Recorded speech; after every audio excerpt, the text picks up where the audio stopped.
What's up, guys? This is your Wednesday Kissimmee fishing report.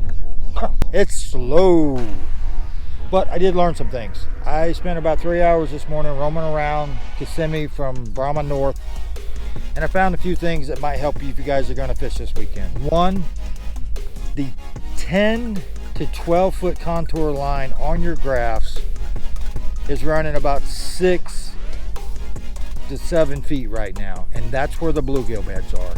Go to one of your favorite spots, go out to that 10 and 12 foot contour line and take a look at those bluegill beds. There's fish on them, there's bait on them.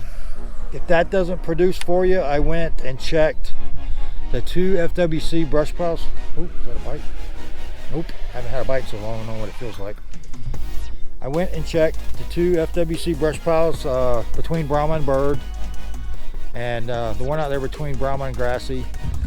They have bait on them and they have some fish on them. I didn't fish them but a few minutes just to see what was out there. I didn't get bit, but there is a good amount of bait, and they're in about 10 to 12 feet of water.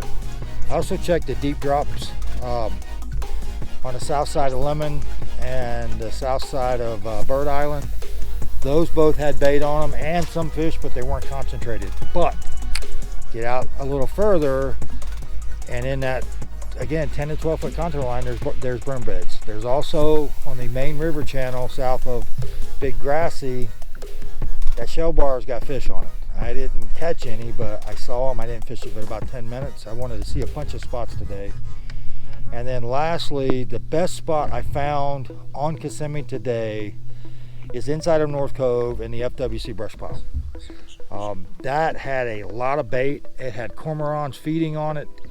There was a ton of fish moving around out there. There's a bunch of gar, and that area is spread over about the size of a football field. It's not just right at the marker.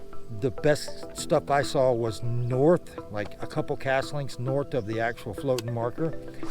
I wanted to do a little exploring for both me and you. I haven't been on Kissimmee in a while, but if you're headed to Kissimmee, if you're tired of elbowing people out of the way on Cypress. So where I'm going to be this weekend for Father's Day, probably either be on Toho offshore or Kissimmee offshore on the brush piles. If Josh wants to fish Cypress for a while, we'll probably do that. But if you want to find out more about fishing the Kissimmee chain, watch this video next. And as always, guys, thanks for watching. I'll see you next time.